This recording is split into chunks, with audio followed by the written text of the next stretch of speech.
बिस्मिल्लाहिर्रहमानिर्रहीम। गार्डन के चैप्टर में 43 की पार्ट 2 की वीडियो स्टार्ट करते हैं। पैथोफिजियोलॉजी ऑफ स्पेसिफिक पल्मोनरी एब्नॉर्मैलिटीज, मुख्तलिफ पल्मोनरी एब्नॉर्मैलिटीज को डिस्कस करेंगे। सबसे पहले डिस्कस करते हैं क्रोनिक पल्मोनरी एम्फीसीमा। एम्फीसीमा का लिटरल मीनिंग क्या है? Excess air in the lungs का मतलब होता है, लेकिन वैसे अगर देखा जाए तो ये एक ऑब्स्ट्रक्टिव डिस्ट्रक्टिव किस्म की डिजीज है जिसके अंदर आपके एल्वेओलाई जो है वो डिस्ट्रॉय हो रहे होते हैं स्मोकिंग की वजह से।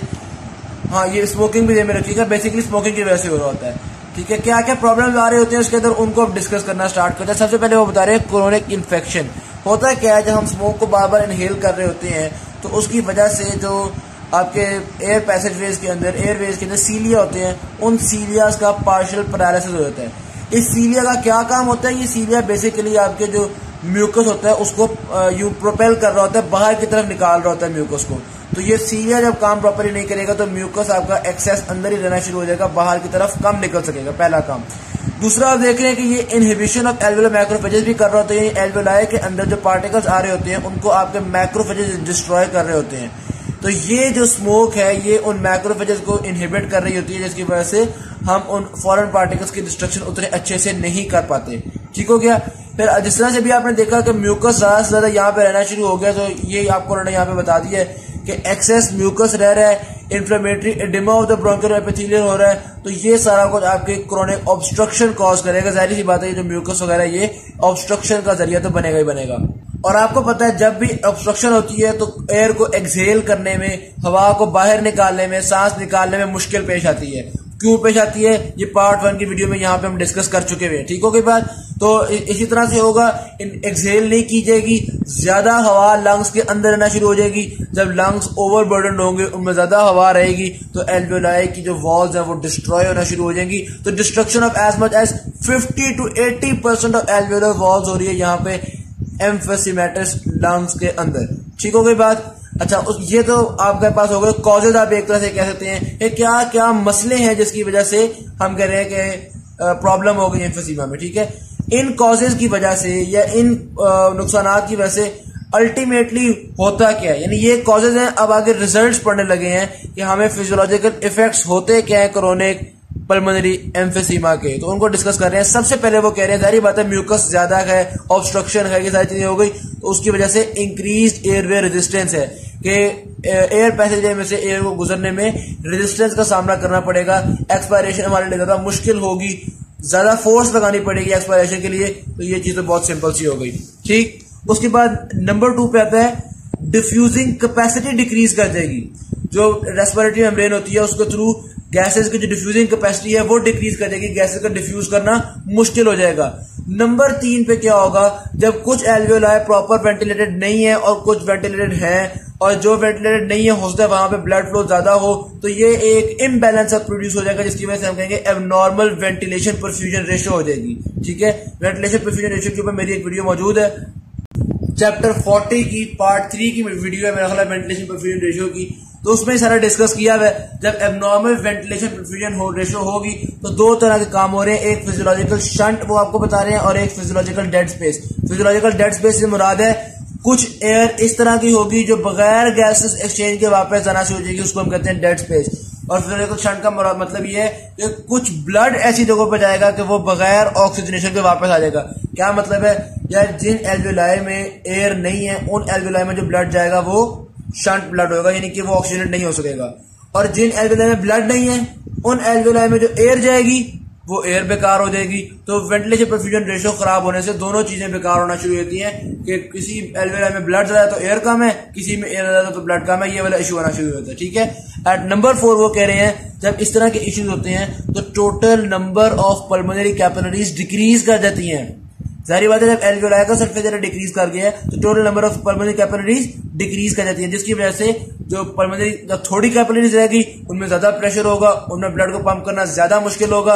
राइट साइड हार्ट जिसका काम होता है पल्मोनरी सर्कुलेशन के अंदर ब्लड को पंप करना, उसके लिए ज्यादा मुश्किलात का सामना करना पड़ेगा, जिसकी वजह से राइट साइडेड हार्ट फेलियर हो सकता है। ठीक है, क्या हो रहा है? Pulmonary hypertension. अच्छा, एल्वेओलाई किस तरह के होते हैं? अगर वो आपको दिखाए तो यहाँ पे उन्होंने डायग्राम आपको दिखाई हुई है एक्चुअल में कि ये एम्फीसीमा के ये नॉर्मल एल्वेओलाई हैं। ठीक है, आप देख रहे हैं कि वॉल्स कितनी एक्सटेंसिव है, सरफेस एरिया कितना ज्यादा इंक्रीज किया हुआ है। जब अब नॉर्मली अगर देखा जाए जिनमें एम्फीसीमा होता है तो उनमें क्या होता है, ये आप देख रहे हैं एम्फिसेमेटस लंग्स के अंदर ये वॉल्स टूटती चली गई हैं, एल्वेलाई का साइज बड़ा होता गया है, सरफेस एरिया डिक्रीज करता गया है।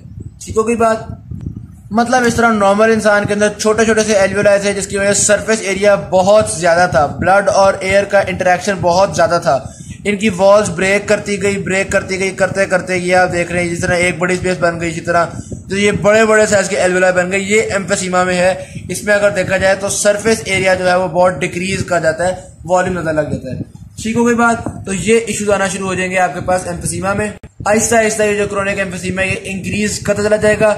जब गैसेस एक्सचेंज कम हो पा रही है, आपने देखा ब्लड वेसल्स भी कम हो गई है, सरफेस एरिया भी कम हुआ है, वेंटिलेशन परफ्यूजन रेशियो कम हुई है, डिफ्यूजिंग कैपेसिटी कम हुई है, तो गैसेस एक्सचेंज कम होगा तो बॉडी में ऑक्सीजन की कमी हो जाएगी और कार्बन डाइऑक्साइड की एक्सेस हो जाएगी। ऑक्सीजन की कमी को हम कहते हैं हाइपोक्सिया, कार्बन डाइऑक्साइड की एक्सेस को हम कहते हैं हाइपरकैप्निया। ठीक है, तो हाइपोवेंटिलेशन यानी वेंटिलेशन की कमी की वजह से हाइपोक्सिया और हाइपरकैप्निया होना शुरू हो जाएगा। इंसान के अंदर एयर हंगर पैदा होना शुरू हो जाएगी, यानी हर वक्त सांस की कमी सी लगना शुरू हो जाएगी और ultimately it can cause death.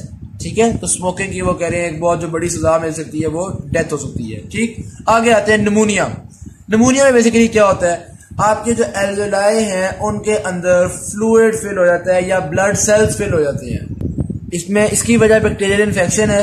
ठीक है, निमोनियोकोकाई बैक्टीरिया होगा, ये क्या करेगा, वो जो एल्वेलाई की वॉल्स हैं उनको पोरस कर देगा।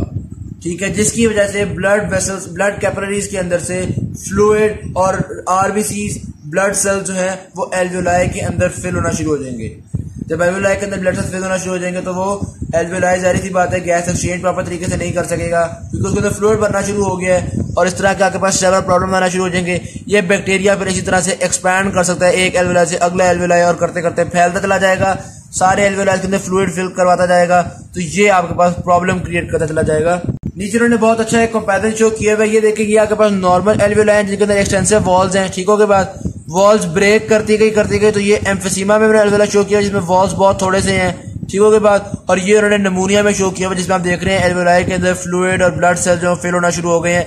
जितना ज्यादा फ्लूइड और ब्लड सेल्स बेचारे एल्वेलाई के अंदर ही आ जाएंगे तो गैसेस एक्सचेंज उतना मुश्किल हो रहा है, सरफेस एरिया कम हो रहा है। तो ये उन्होंने दो आगे इफेक्ट्स लिखे हुए हैं कि निमोनिया से बेसिकली हुआ क्या, reduction in the total available surface area for respiratory membrane, यानी गैसेस एक्सचेंज के जो टोटल सरफेस एरिया था वो एरिया भी कम रह गया है और फिर वेंटिलेशन परफ्यूजन रेशियो भी डिक्रीज हो गई है। वो वेंटिलेशन परफ्यूजन रेशियो का अगेन वही वाला कॉन्सेप्ट है, हम उसको पहले डिस्कस कर चुके हुए हैं। रिजल्ट इसका भी यही होगा, कार्बन डाइऑक्साइड बढ़ना शुरू हो जाएगी, हाइपरकैप्निया, ऑक्सीजन लो होना शुरू हो जाएगी, यानी कि हाइपोक्सिया। आखिरी पैराग्राफ उन्होंने फिगर एक्सप्लेन किया हुआ है। फिगर में उन्होंने क्या दिखाया हुआ है, एक लंग है जिसके अंदर निमोनिया हो चुका है और एक नॉर्मल लंग है। जिस लंग में निमोनिया हो चुका है वो ब्लड को प्रॉपर तरीके से ऑक्सीजनेट नहीं कर सकेगी, तकरीबन 60% ब्लड को ऑक्सीजनेट कर सकेगी, मतलब ब्लड की ऑक्सीजनेशन 60% हो सकेगी। और जो नॉर्मल लंग है उसमें भरपूर ब्लड ऑक्सीजनेशन होगी, उस नॉर्मल लंग ब्लड को 97% ऑक्सीजनेट करेगी जो आपका नॉर्मल होता है। ठीक है, जब इन दोनों लंग्स का ब्लड एओर्टा में मिलेगा तो बजाय इसके कि एओर्टा में 97% ऑक्सीजनेटेड ब्लड होता, चूंकि एक लंग में निमोनिया हुआ है तो आपके पास मीन सैचुरेशन 78% सैचुरेटेड ब्लड आएगा आपके एओर्टा में, तो ऑक्सीजनेशन ऑफ ब्लड जो है वो डिक्रीज कर जाएगी ओवरऑल अगर आप देखेंगे। ठीक, तीसरी जो डिजीज हम डिस्कस करने लगे हैं एब्नॉर्मैलिटी, वो है एटेलेक्टेसिस, यानी कि collapse of the alveoli. Alveoli collapse करने की दो वजूहत हो सकती हैं। पहली वजह तो ये कि एल्वेलाई तक हवा पहुंच ही नहीं पा रही। ठीक है, कोई ऑब्स्ट्रक्शन ऑफ द एयरवे हो गई है कि ब्रोंक्योल ब्रोंकाई वगैरह ऑब्स्ट्रक्ट हो गए हैं, हवा एल्वेलाई तक पहुंच ही नहीं पा रही, एल्वेलाई बेचारा फुस हो जाएगा, कॉन्ट्रैक्ट हो जाएगा, कोलैप्स हो जाएगा। और दूसरी चीज ये है कि lack of surfactant in the fluid है कि एल्वेलाई के अंदर सरफेस टेंशन ही इतनी है, एल्वेलाई जिद्दी इतना है कि एयर को अपने अंदर एंटर होने ही नहीं दे रहा, उसकी दहलीज तक पहुंच रही है लेकिन चूंकि सर्फेक्टेंट नहीं है इसलिए सरफेस टेंशन बहुत ज्यादा है और सरफेस टेंशन बहुत ज्यादा होने की वजह से एल्वेलाई अपने अंदर एयर को घुसने ही नहीं दे रहा। जब एयर नहीं आ पाएगी एल्वेलाई के अंदर तो एल्वेलाई फुस हो जाएगा, कोलैप्स कर जाएगा। सबसे पहले देखते हैं कि टोटल ऑब्स्ट्रक्शन ऑफ एयरवे जो है वो ऑब्स्ट्रक्शन किस वजह से हो रही है। वो कह रहे हैं या तो कोई स्मॉल ब्रोंकाई वगैरह में ऑब्स्ट्रक्शन है किसी भी किस्म के म्यूकस वगैरह की वजह से, या मेजर ब्रोंकाई में है तो कोई म्यूकस प्लग बन गया है या कोई ट्यूमर की तरह का कोई सॉलिड ऑब्जेक्ट है जिसकी वजह से आपकी लार्ज ब्रोंकाई के अंदर, मेजर ब्रोंकस के अंदर भी कोई ना कोई ऑब्स्ट्रक्शन ऐसी हो गई है कि प्रॉपर एयर आपके एल्वेलाई तक पहुंच ही नहीं पा रही। जब एयर एल्वेलाई तक नहीं पहुंचेगी तो डेफिनेट सी बात है एल्वेलाई कोलैप्स कर जाएगा। ठीक हो गई बात। अच्छा फिर बात ये है, अगर तो प्लायबल है, सॉफ्ट है आपके एल्वेलाई, फिर तो वो कोलैप्स कर, उनमें एयर नहीं आ रही, वो कोलैप्स कर देंगे, ठीक है। लेकिन अगर वो जरा रिजिड किस्म के हैं, फिर क्या होगा, एयर उनमें आ कोई नहीं रही, उन्होंने अपना साइज बरकरार रखा हुआ है क्योंकि वो सख्त किस्म के हैं या रिजिड किस्म के हैं, तो एल्वेलाई के अंदर एयर तो आ कोई नहीं रही, एक नेगेटिव सा प्रेशर क्रिएट होना शुरू हो जाएगा, वैक्यूम सा बनना शुरू हो जाएगा। क्या होगा, इर्द गिर्द से जो फ्लूइड है वो एक्सेसिव आपके एल्वेलाई के अंदर आना शुरू हो जाएगा या एडिमा होना शुरू हो जाएगा, तो ये वाला प्रॉब्लम होना शुरू हो जाएगा। तो ये चीज उन्होंने डिस्कस की हुई है, causing alveoli to fill completely with oedema fluid, ठीक है। ये वाला जो प्रोसेस है, ये जब फैलना शुरू होता है तो कह रहे हैं तकरीबन एंटायर लंग में फैल जाता है। ये कब हो रहा होता है, यानी इस तरह से कि एल्वेलाई फ्लूइड ही भरना शुरू हो जाए, ये जब पूरी लंग का प्रॉब्लम होता है तब होता है। और पूरी लंग के इशू को हम क्या नाम देते हैं, massive collapse of the lung, ठीक हो गई बात। तो यहां पढ़ते तो this process almost always is the effect that occurs when entire lung becomes atelectatic, a condition called massive collapse of the lung। Simple सी बात हो गई। अच्छा एक चीज जो कि एक और इफेक्ट है लेकिन हमारे लिए फायदेमंद हो जाता है, होता बेसिकली क्या है कि जिस लंग में जो लंग कोलैप्स कर चुकी होती है ना, वहां पे ब्लड फ्लो को भी रेजिस्टेंस का सामना करना पड़ता है, वहां पे ब्लड फ्लो भी कम होना शुरू हो जाता है, ठीक के बाद। तो एज अ रिजल्ट होता क्या है, जो एटेलेक्टैटिक लंग होती है जिसमें कोलैप्स हो चुका होता है, उसमें ब्लड फ्लो भी बहुत थोड़ा सा रह जाता है, ठीक। तो भाईजान हमारे लिए ये चीज फायदेमंद है कि अगर इस लंग में ज्यादा ब्लड आता भी तो वो ब्लड ऑक्सीजनेट ना हो पाता, तो अच्छी बात है कि इसमें ब्लड आ ही नहीं पाता, यहाँ आने के बजाय ब्लड नॉर्मल लंग में चला जाता है, प्रॉपर ऑक्सीजनेट हो पाता है, तो हमारी वेंटिलेशन परफ्यूजन रेशो जो है वो ओवरऑल अच्छी रह जाती है।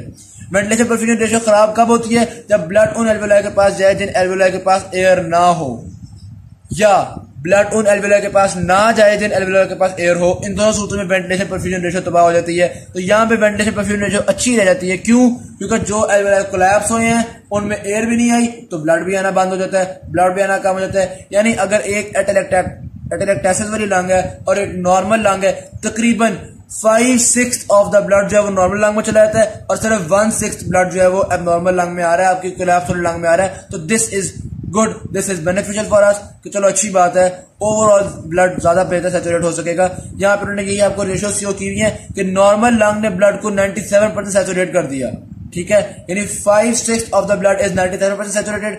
और जाहिर बात है कोलैप्स वाली लंग तो प्रॉपर सैचुरेट नहीं कर सकेगी, वो सिर्फ ब्लड को 60% ही सैचुरेट कर सकी, लेकिन 1/6 ब्लड यहाँ पे आया था। तो अगर टोटल देखा जाए तो मीन सैचुरेशन 91% सैचुरेशन हो गई है, 97 तो नहीं हो सकी, लेकिन चलो काफी हद तक बेहतर हालात हैं, ठीक। तो पहला कोलैप्स की वजह ऑब्स्ट्रक्शन हमने पढ़ ली। दूसरी कोलैप्स की वजह थी आपके पास लैक ऑफ सर्फेक्टेंट।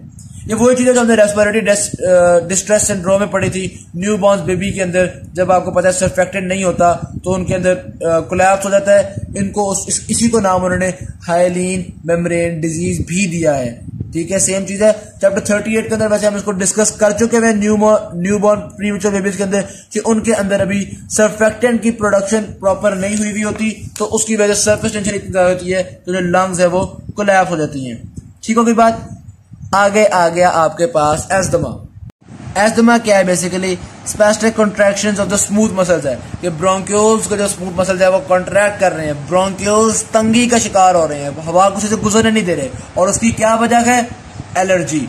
सीधी सी बात है, किसी भी सब्सटेंस को, किसी भी एलर्जन को हाइपर सेंसिटिविटी हो जाती है। यानी भाई स्मोक मेरे एक नॉर्मल इंसान के अंदर भी जा रही है और स्मोक एस्थमा वाले में भी जा रही है। जो नॉर्मल इंसान होगा उसको इतना फर्क नहीं पड़ेगा, जो एस्थमा वाला होगा उसके ब्रोंक्यूल्स ओवर रिएक्ट कर जाएंगे, ढेर म्यूकस फॉर्म कर जाएंगे, स्मूथ मसल्स कॉन्ट्रैक्ट कर जाएंगे और एयरवे को बहुत तंग कर बैठेंगे, ठीक है। तो हाइपर सेंसिटिविटी हो जाती है ब्रोंक्यूल्स की फॉरेन सब्सटेंसेस के लिए, किसके अंदर, जिनको एस्थमा होता है, ठीक हो गई बात। खास तौर पे ये स्मोक वगैरह तो हो गया, लेकिन जो पोलन होता है ना, पोलन के लिए, पोलन आम इंसान को खास इफेक्ट नहीं कर रहा होता, लेकिन जिनको एस्थमा होता है उनके लिए बहुत हार्मफुल होता है, ठीक। एस्थमा बेसिकली किन एंटीबॉडीज की वजह से होता है, आपको पता है एलर्जीज में IgE इम्यूनोग्लोबिन E इन्वॉल्व होता है, तो एस्थमा में भी abnormally large amounts of immunoglobulin E antibodies ही जिम्मेदार हैं, ठीक है। होता यही है कि जब आपके पास कोई ना कोई एंटीजन यानी कोई पोलन वगैरह एंटर हो जाता है, तो जो मैस्ड सेल्स हैं जिनके ऊपर इम्यूनोग्लोबिन E मौजूद है, एक्सेसिव मौजूद है, वो ज्यादा जाहिर सी बात है इन्होंने एक्टिवेट हो जाना एंटीजन के आने से और मैस्ट सेल्स ने सब्सटेंसेस प्रोड्यूस करना शुरू कर देते हैं, जिस तरह से हिस्टामीन्स हो गए, slow reacting substances of anaphylaxis हो गए, यूसिनोफिलिक ह्यूमैटेटिव फैक्टर्स हो गए, ब्रेडिकाइनिन हो गया, ये प्रोड्यूस होना शुरू हो जाते हैं। इनके प्रोड्यूस होने से क्या होता है, जो ब्रोंक्यूल्स है उनकी वॉल्स में एडिमा होना शुरू होता है। ब्रोंक्यूल्स की वॉल्स ज्यादा अमाउंट ऑफ म्यूकस प्रोड्यूस करना शुरू कर देती हैं। ये 2 पॉइंट लिखे हैं उन्होंने, मैं पहले वैसे बता चुका हूं लेकिन यहाँ उन्होंने लिखा हुआ है नंबर 1 ज्यादा म्यूकस प्रोड्यूस होना शुरू होता है और नंबर 2 जो ब्रोंक्यूल्स को स्मूथ मसले में ज्यादा तंग होना शुरू होते हैं। यानी एक तो अंदर म्यूकस भी आ गया और दूसरा आप तंग भी करना शुरू हो गए हो, तो हवा के गुजरने के लिए तो आपने बहुत थोड़ी जगह छोड़ी ना। ठीक हो गई बात। तो ये इश्यू होना शुरू होता है एस्थमिक पेशेंट्स के अंदर, उनके अंदर ब्रीदिंग में इश्यू आना शुरू होता है जब कोई फॉरेन पार्टिकल एंटर होता है ड्यू टू एलर्जी। अच्छा, जिस तरह से हमने पढ़ा था कि जिनके अंदर ऑब्स्ट्रक्शन होती है उनके अंदर, ये आपको याद है ना, एयर को एक्सहेल करते हुए दिक्कत का सामना करना पड़ता है। वही बात कुछ यहाँ पे भी होगी कि एयर को, सॉरी इनहेल कह रहा हूँ, एक्सहेल निकालते हुए, ठीक है, एयर को एक्सहेल करते हुए ही एस्थमिक पेशेंट्स को भी ज्यादा दिक्कत का सामना करना पड़ेगा, क्योंकि ब्रोंक्यूल्स के अंदर पहले ही ज्यादा म्यूकस है, पहले ही वो थोड़ा सा कॉन्ट्रैक्ट किए हुए हैं। ऊपर से जब आप सांस बाहर निकालेंगे लंग्स के अंदर एक पॉजिटिव प्रेशर जनरेट होगा जो ब्रोंक्यूल्स को मजीद कॉन्ट्रैक्ट करेगा, मजीद श्रिंक करेगा, तो एयर को बाहर निकालने में मुश्किल आएगी।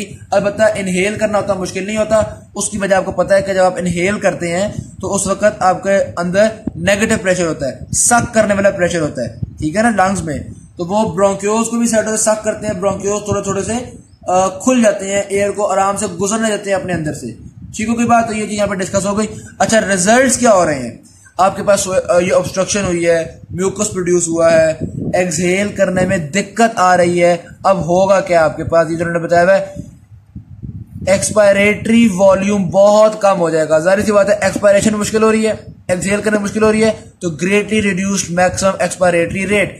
ये अगर आप एस्थमा को बेसिकली देखें ना, it is very much similar to the obstructive disease. ये हमने यहां पढ़ी थी ना, एयर ऑब्स्ट्रक्शन में यहां पे भी आपको यही याद होगा कि टोटल लंग वॉल्यूम जो था वो ज्यादा हो गया था, लेकिन उसके बावजूद एक्सपायरेटरी एयर फ्लो नॉर्मल से काफी कम था। यानी हवा लंग के अंदर थी ज्यादा, लेकिन हम निकाल नहीं पा रहे। ठीक है, यही काम कुछ एस्थमा में भी हो रहा है कि हवा अंदर ज्यादा आ गई है, लेकिन greatly reduced maximum expiratory rate, number 1। Number 2, reduce timed expiratory volume, के एक्सपायरेटरी वॉल्यूम कम निकाला जा रहा है आपको।